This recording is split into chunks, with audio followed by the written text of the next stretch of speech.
Fala galera, a gente está criando esse canal agora, sempre para tratar de temas jurídicos relevantes, e hoje a gente está trazendo nosso primeiro vídeo.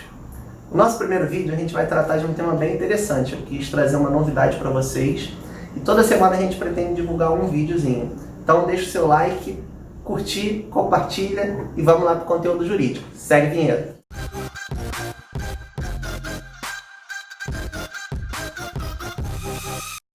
O fenômeno, a gente vai tratar agora do fenômeno da uberização no século XXI. Primeiro eu vou tratar com vocês o que seria o fenômeno da uberização. Depois a gente vai tratar esses aspectos jurídicos e ver como são essas questões que são bastante complexas e muito divergentes até nos nossos próprios tribunais. Então a uberização, ela nasce como um fenômeno de uma economia do compartilhamento. Então eu empresto uma coisa para você e você paga um pequeno valor para mim. Então começou com uma ideia muito bonita, muito legal, né, de compartilhar as coisas. E aí teve a sacada de uma grande empresa, que é a Uber, né, que criou essa gigante no conceito de aluguéis de carro, né, economia de carro. Então você pode economizar na sua viagem diária, mudar de uma opção de um transporte público por um transporte privado, substituir o táxi. Então tem várias utilidades esse modelo aí. E é uma estrutura de negócio que ela trabalha com 3 pilares. Vai estar aparecendo aí no videozinho para vocês. Quais são? Eu tenho o passageiro, eu tenho o motorista e eu tenho a empresa. Então a empresa, que é o aplicativo que você baixa no seu celular, que todo mundo tem aí, ela vai estar informando quais são os motoristas disponíveis próximos, né? Qual o valor da corrida para o destino que você inserir. E quando você confirmar a corrida, ele vai buscar um motorista que esteja próximo, que aceite realizar a corrida. Então você veja aí que a empresa está fazendo todo esse trâmite, ela que conecta o passageiro com o motorista e ela mesma que está definindo o preço. Então ela faz todo esse gerenciamento e essa conexão dessa ponte entre o motorista, entre o motorista e o passageiro, né? Por sua vez, o motorista, quando está trabalhando na plataforma, ele nunca sabe qual o local que ele vai se destinar, a não ser que ele aceite a corrida, e qual o valor que ele vai receber, a não ser que ele aceite a corrida da mesma forma. Então você verifica aí que ele está totalmente ligado à empresa Uber. Porque ele não delimita qual o cliente que ele quer, qual é o destino que ele quer e qual o valor que ele quer, né? Ele está totalmente subordinado a essa empresa. E qual é a dificuldade desse modelo Uber?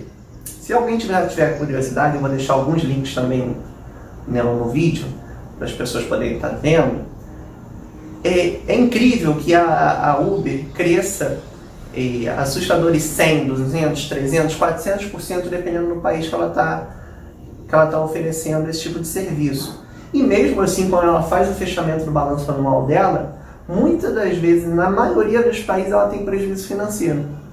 Ou seja, ela ainda não conseguiu chegar num ponto de equilíbrio, onde a receita e a despesa seja alocada e dê o efetivo lucro à empresa. Por que a gente tem essa grande dificuldade? Essa grande dificuldade vem porque a Uber ela nasce como uma plataforma que ela não pode ter concorrência. E esse modelo dá tão certo e é uma escala tão multiplicável que ela vem sendo replicada de formas distintas em outros segmentos. Por exemplo, eu tenho o Airbnb, que faz a conexão entre a hospedagem, né, quem quer oferecer a hospedagem, quem está procurando uma hospedagem. Eu tenho a 99, que entra no mesmo segmento da Uber. Eu tenho o Cabify, que também tem tanto tempo quanto a Uber e que faz praticamente a mesma coisa e está no mesmo segmento, né? Eu tenho o iFood, que faz a conexão de comida, e todo mundo aí já usa o iFood, que a gente sabe também.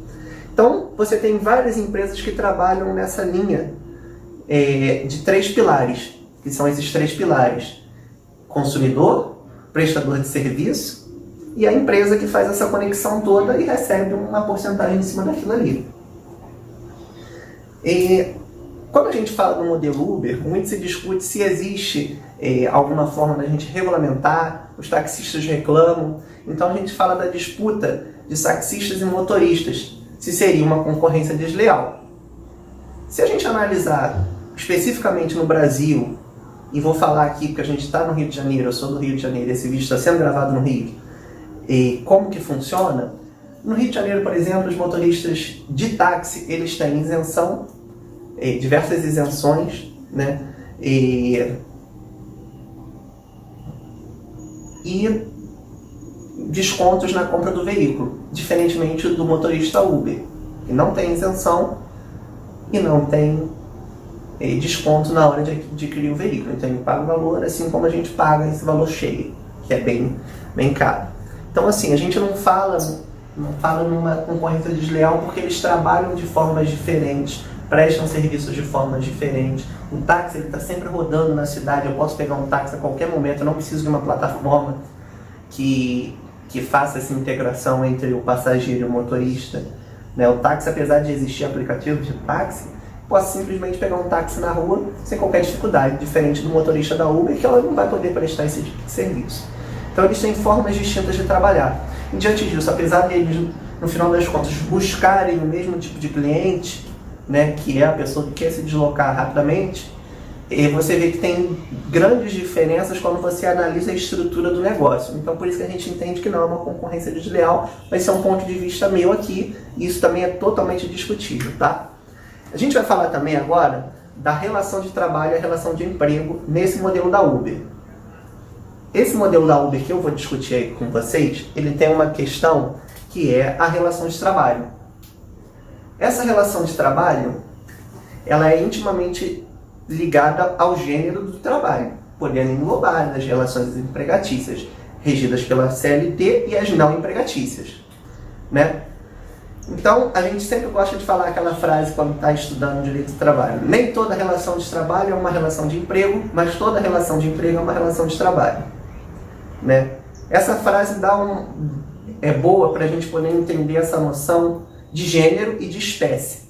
Então, quando você está tratando de uma relação de emprego, a gente está diante de um vínculo jurídico estabelecido entre as partes, né? Então, quando eu falo relação de emprego, eu estou falando de empregador e empregado, né?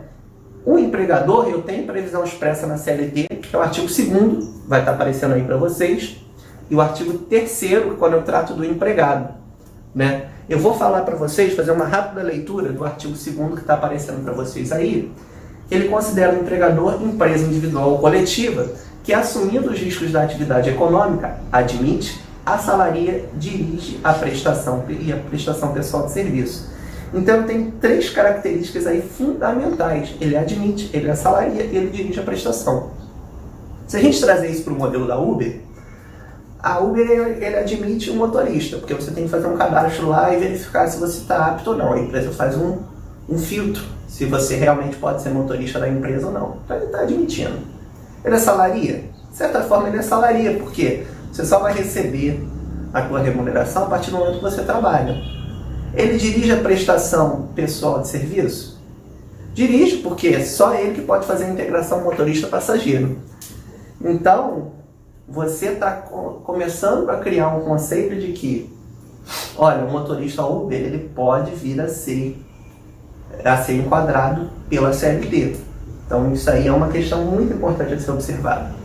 Vou passar agora para o artigo 3º. O artigo 3º trata do que é ser empregado. Ele fala: considera-se empregado toda pessoa física de serviço de natureza não eventual, sob a dependência deste ou mediante salário. Então, só o motorista pode prestar o serviço. Então, ele não pode colocar um terceiro para prestar, porque tem lá a foto dele, o nome dele. Então, só ele que pode prestar. Serviço é de natureza não eventual? Nessa questão entra uma discussão. Por quê? Pode ser eventual ou não. Vai depender da forma que o motorista utiliza a plataforma. Então, se ele utiliza todo dia, ele pode ser considerado empregado, né? Agora, se ele utiliza de maneira eventual, uma vez por semana, quando falta dinheiro e ele quer só complementar a renda, então são casos a serem discutidos. Sobre a dependência deste mediante salário, é claro que isso aí é quase que indiscutível. Por quê? Porque eu dependo da plataforma para poder prestar o serviço e ele só me paga se eu fizer a corrida. Então, logicamente, eu tenho essa questão. Com a reforma trabalhista, a gente criou o conceito do trabalhador intermitente. Ele é previsto no artigo 443 da CLT, no parágrafo 3º. Eu vou estar destacando aí em cima para vocês, vai estar aparecendo. Que ele diz: considera-se como intermitente o contrato de trabalho no qual a prestação de serviço com subordinação não é contínua, ocorrendo com alternâncias de período de prestação de serviço e de inatividade, determinados em horas, dias ou meses, independente do tipo de atividade do empregado e do empregador, exceto para aeronáuticos reagidos por legislação própria. Então você vê que, apesar de não ser totalmente expresso, para motoristas de aplicativo, você dá uma noção de que talvez ele possa estar sendo encaixado, o motorista, nessa categoria aí de intermitente. Para a gente fechar aqui essa discussão, que ela é muito grande, e depois, se alguém quiser, pode deixar nos comentários aí que a gente vai tentar responder todo mundo, a gente vou falar um pouquinho dessa precarização do trabalho. Então esse fenômeno cresce assustadoramente, a gente sabe que ele está cada vez mais presente no nosso dia a dia, as tecnologias são uma coisa inevitável, né? Não tem como a gente remar contra, mas a gente precisa se preocupar como advogados, como juristas, como pessoas preocupadas com o bem-estar da sociedade, que esse é um tema extremamente relevante e por isso a gente trouxe aqui na primeira vez, nesse primeiro vídeo aqui do nosso canal. Porque essa revolução, ela prega que o trabalhador é definido como um microempreendedor. Então, é legal falar que ele tem liberdade sobre o seu próprio trabalho, que ele administra a sua própria vida, né? Mas ele também, por ele estar administrando o seu próprio trabalho, administrando a sua própria vida, nessa questão como microempreendedor, a gente tem um risco muito grande.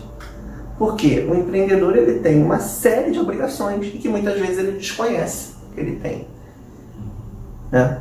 Uma série de custos, impostos que ele tem que fazer o pagamento, né?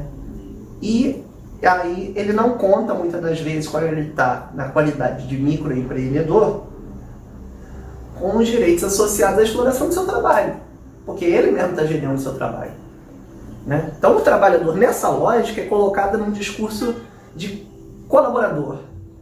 A Uber e a uberização, esse fenômeno que não é só limitado à empresa Uber, mas a todos esses aplicativos que a gente falou, Airbnb, Cabify, 99 e diversos outros, ele na verdade é uma forma de obscurecer ou de revolucionar, se a gente puder falar em revolução, porque revolução normalmente é uma coisa boa, né?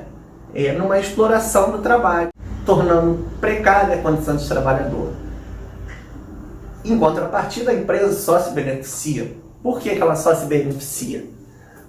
Porque ela tem a condição de vínculo, né? Ela se livra do ônus de ter um vínculo empregatício, né? Mas ela continua tendo controle, ela continua tendo a gestão do negócio, né? Porque ela tem todos os mecanismos que dão suporte a ela através da plataforma do aplicativo. Então essa suposta revolução, ela transforma um microempreendedor de si próprio e a empresa como uma simples provedora do meio de trabalho. Então a empresa só faz meio de trabalho e o motorista ele só trabalha para aquela plataforma, então não tem esse vínculo. Então é um novo cenário que se cria aí, que é muito discutido, tem várias jurisprudências, tanto aqui no Brasil quanto fora do Brasil, porque essa questão ela não se limita só aqui, né? Mas aqui a gente trata à luz do nosso ordenamento jurídico, que é a nossa Constituição e a nossa CLT, né? E a gente precisa estar observando isso de forma bem atenta, para que a gente não caia em outras armadilhas. Por hoje é só, pessoal. Quem quiser, não esquece de deixar aquele joinha se gostou, dá aquela força, compartilha com um amigo e ajuda a gente a criar esse canal legal que a gente está tentando fazer aí. Toda semana é sempre um vídeo. Então essa semana é esse vídeo aí que a gente está lançando. Semana que vem a gente está lançando um novo vídeo para vocês, tá bom? Sempre com conteúdo legal. Se vocês quiserem deixar uma sugestão, deixa aí nos comentários que a gente vai tentar atender a todos os pedidos. Muito obrigado, eu sou o João Paulo e esse é o Jurídico S.A.